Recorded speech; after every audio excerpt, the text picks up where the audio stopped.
Kronologi Innova Reborn terbang hingga menghantam atap rumah, 4 orang jadi korban.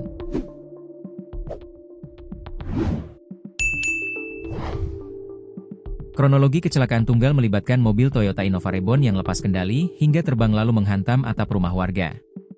Insiden kecelakaan tunggal Innova Reborn itu terjadi di Jalan Lintas Nasional Banda Aceh Maulaboh, tepatnya di Desa Jantang, Kecamatan Long, Kabupaten Aceh Besar, pada Rabu, 23 April 2025. Akibat kecelakaan maut tersebut, 4 orang mengalami luka cukup parah dan harus mendapatkan perawatan di rumah sakit.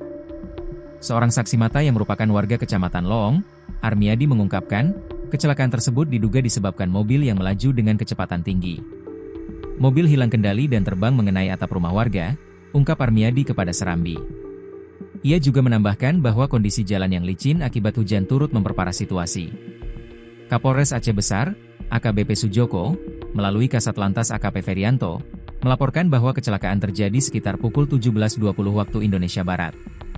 Supir mobil, Marzuki, 25, bersama 3 penumpang, Maulianda, 26, Fahroni, 25, dan Amtizal Zakaria, 25, mengalami luka-luka dan langsung dilarikan ke Puskesmas Long untuk mendapatkan perawatan medis. Taksiran kerugian material akibat peristiwa itu diperkirakan 85 juta rupiah, kata Ferianto. Berdasarkan penjelasan Ferianto, mobil Toyota Innova Reborn dengan nomor polisi B1967 HKK melaju dari arah Banda Aceh menuju Maulaboh. Setibanya di lokasi kejadian, mobil mengalami slip ban akibat jalan yang licin, sehingga hilang kendali dan melaju ke arah kanan jalan. Mobil tersebut kemudian keluar dari badan jalan dan menabrak atap rumah warga yang terletak di sisi kanan jalan, menyebabkan kerusakan pada bagian atap rumah tersebut.